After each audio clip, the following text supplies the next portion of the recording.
Assalamualaikum, Yusuf Shukri for TVS Nightline. We begin with this story. In Johor, a Sarawakian elderly who lost his job after suffering a stroke is now under the care of the Social Welfare Department, JKM. Minister of Women, Family and Community Development, Datuk Sri Nancy Shukri, assures the public that he will be taken care of by the agency while the ministry works out a plan to care for his needs in the future. And this will encompass financial, accommodation and other forms of assistance customized according to the elderly's need. Dan Jabatan Kebajikan Masyarakat terus komit akan memberi bantuan guaman ini bermula pada bulan Ogos sehingga tahun ini sehingga bulan Julai untuk setahun 2027 dan akan disusuli dengan lawatan ke rumah. Tapi jangan ingat kita berhenti saja ke 2027 sebab itu cara kita untuk kita memonitor lah, mungkin dia ada dapat pekerjaan lagi nanti dan kita akan mendapatkan maklumat yang lengkap lagi serta keperluan lain yang bersesuaian demi kebajikan penama. She says the government is also prepared to assist in bringing the man back to Sarawak should he wish to return. The ministry will also work to find suitable accommodation if he has no place to stay. She also calls out to Sarawakians in Johor to alert the relevant authorities if any of them are in need of assistance. Her ministry will collaborate with Rumah Sarawak to work out a plan to send assistance, ensuring all Sarawakians are supported even when they don't reside in the state.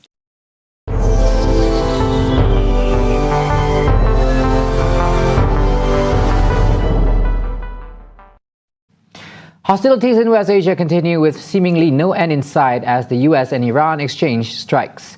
This time, the US says the latest airstrikes are in response to attacks against US forces in Jordan, aiming to punish Iran. Here's a brief timeline of today's strikes. On X, US Central Command CENTCOM says the strikes are designed to disrupt Iran's capability to threaten commercial shipping in the Strait of Hormuz. Iran quickly announces its retaliation, targeting 2 US bases in Kuwait, hitting an ammunition depot at Camp Udairi, as well as a Patriot radar and air surveillance systems at the Ali Al Salim Air Base. On Sunday, the militaries of both Kuwait and Bahrain say they responded to Iranian attacks, with sirens sounding across the countries as Tehran continues its retaliatory campaign. In Bahrain, home to the US Fifth Fleet, the military says its air defenses have intercepted several Iranian attacks while accusing Tehran of targeting civilians. Both Kuwait and Bahrain, which host US military facilities, have been among the Gulf states hit by Iranian attacks since hostilities escalated this month.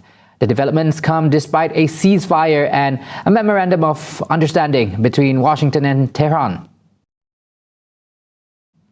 Right, as the final match for the FIFA World Cup 2026 approaches, victims of the ongoing genocide in Gaza took time to mock the organization for ignoring their fate despite FIFA's pledge to protect human rights.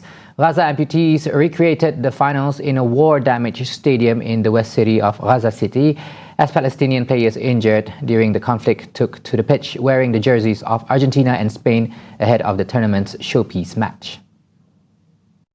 ومن بين الركام أتينا اليوم لنقيم مباراة محاكاة لكأس العالم والتي تجمع بين فريق إسبانيا وفريق الأرجنتين لنوصل رسالة للعالم أجمع بأن شعب غزة يستحق السلام ويستحق الأمن والطمأنينة. استشهد في هذه الحرب كثير من الرياضيين، دمرت جميع الملاعب وتحولت إلى أماكن للنزوح. رسالتنا بأننا شعب نستحق الحياة، شعب يريد أن يلعب، شعب يريد أن يمارس النشاط الرياضي وكرة القدم كباقي العالم. Hossam called for Palestine to have the freedom and the opportunity to build and compete in its own stadium once again, arguing that Palestinians deserve the same rights they enjoyed before the destruction brought by the Zionist regime. Muhammad Aliwa, meanwhile, an amputee football player, then voiced his frustration over FIFA's continued silence and inaction regarding the plight of Palestinian athletes. اليوم احنا جايين نوصل رسالتنا انه احنا اصحاب حق، اصحاب الرياضه، اصحاب انه احنا من حقنا نمارس الرياضه في المحافل الدوليه، اليوم احنا محرومين في المحافل الدوليه انه احنا نشارك. اليوم احنا جبنا كاس العالم عندنا على قطاع غزه انه احنا نوصل رسالتنا للعالم ونوصل رسالتنا للكل انه احنا اصحاب قضيه، اصحاب من حقنا. A ferry carrying 116 people capsized off the coast of Guyana overnight, sparking immediate search and rescue operation. Government Minister Juan H. Hill says medical services have been deployed to assist survivors rescued by Guyana's Coast Guard and by private boats. At about 3:15 this afternoon, the MV Barima departed with 116 passengers plus crew for Port Kaituma. A distress call was received by Tamiri Towers at approximately 11:01 p.m. There is an active search and rescue operation that is taking place, and we pray for the safety of all. Latest report says at least 53 people have been rescued, including both passengers and crew members. The country's Prime Minister Mark Phillips expresses optimism that the number of survivors would increase as search efforts continue in daylight. Meanwhile, Kimi K3, a new artificial intelligence program from a Chinese startup called Moonshot AI, stunned the U.S. tech industry on Friday, setting off fresh discussion over the China-U.S. rivalry to dominate AI. The program was released last Thursday and within hours hit the top spot on a widely watched ranking of AI coding tools called Arena, marking the first time a Chinese model had claimed the #1 position on the list. Investors in Silicon Valley and on Wall Street, as well as White House officials, worry that if China can build AI as good as America can, then U.S. companies like OpenAI and Anthropic may struggle to keep charging high prices for their products. Kimi K3's release follows that of other much-hyped Chinese AI models, and like most of China's offerings, it costs less and uses source code that programmers can customize. Some experts compared the moment to early 2025 when another Chinese company called DeepSeek shocked markets by releasing a powerful AI model at a fraction of the usual cost. That episode briefly wiped hundreds of billions of dollars off the value of US tech companies. And according to Silicon Valley investors, Kimi K3 is potentially negative for Anthropic and OpenAI, while being net positive for essentially every other company in the world.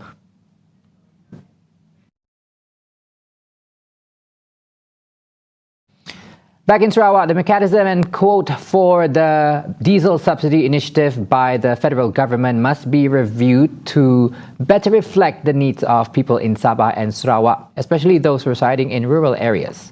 Minister for Tourism, Creative Industry and Performing Arts, Datuk Seri Abdul Karim Rahman Hamzah says diesel usage in both states differs significantly from those in Peninsular Malaysia.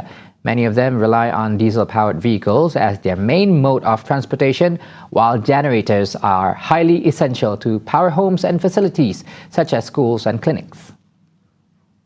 Selain daripada itu, genset untuk kerana ada juga rumah-rumah panjang, sekolah dan sebagainya yang tidak ada grid, tidak ada elektrik, menggunakan diesel untuk menghidupkan enjin. Ini akan terlibat. Dan selain daripada itu, nelayan-nelayan pantai yang menggunakan motorbot yang menggunakan diesel, mereka juga akan terjejas. Saya seorang yang kaki pancing. Sekarang saya tidak pergi pancing kerana saya tahu bot saya guna diesel. Dan susah sekali untuk dapat diesel. Inilah antara side effect daripada pencatuan yang telah dibuat. Saya tak mengatakan bahawa pencatuan itu tidak betul, tapi perlu diperhalusi. He also notes that the current diesel quota can be exhausted in a single day, citing the 12-hour journey from Miri to Barrio as an example. Karim hopes the federal government would review the subsidy system by taking into account the geographical factors, logistic challenges and diesel consumption patterns in Sabah and Sarawak to ensure the rural communities are not unfairly burdened. Meanwhile, the Madani government is considering increasing the rate for Sumbangan Tunai Rahmah SDR and Sumbangan Asas Rahmah SARA schemes, subject to the country's economic performance. Prime Minister Datuk Seri Anwar Ibrahim says the matter was discussed with Treasury Secretary General Tan Sri Johan Mahmud Merican on Saturday. He says this will be discussed in the upcoming budget should there be a way to increase the allocation to help the people. Anwar, who is also the finance minister, says the government is allocating 3 million ringgit this year for the Malaysian Volunteer Corps Department, RELA. He says the allocation reflects the government's concern in the welfare of security personnel who help respond to the country's security crises and disasters. Now, an ENT specialist at a private hospital in Kuala Terengganu has been sentenced to 7 years in prison and 7 whippings after he was found guilty of sexually abusing a boy who was between 11 and 12 years old at the time of the crime when it was committed.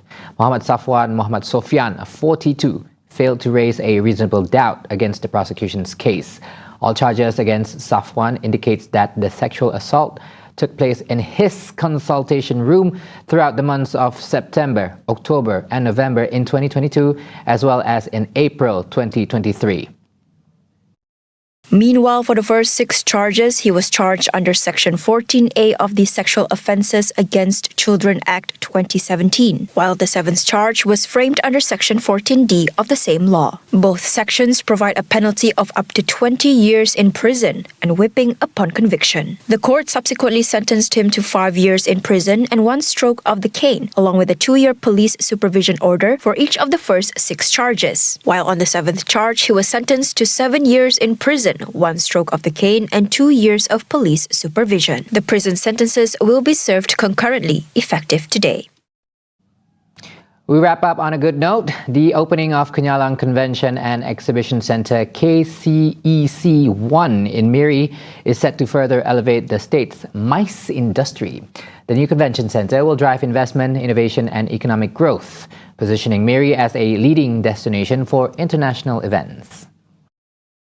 Will serve as a catalyst for meeting incentive convention and exhibition industry, attracting international events, business investment and visitors, while generating new economic opportunities for Miri and Sarawak.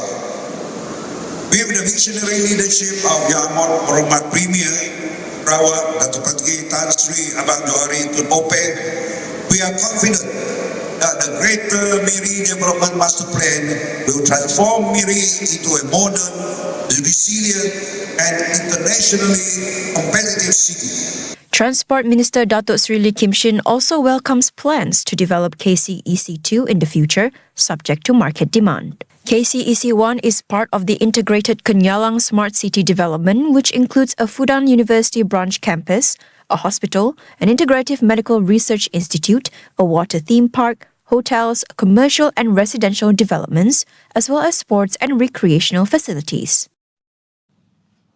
Get all the updates you need all in one app. TVS Inspire brings you live updates on events, news and programs. Available now on the Apple App Store and Google Play Store. TVS Inspire, world on your screen, anytime, anywhere.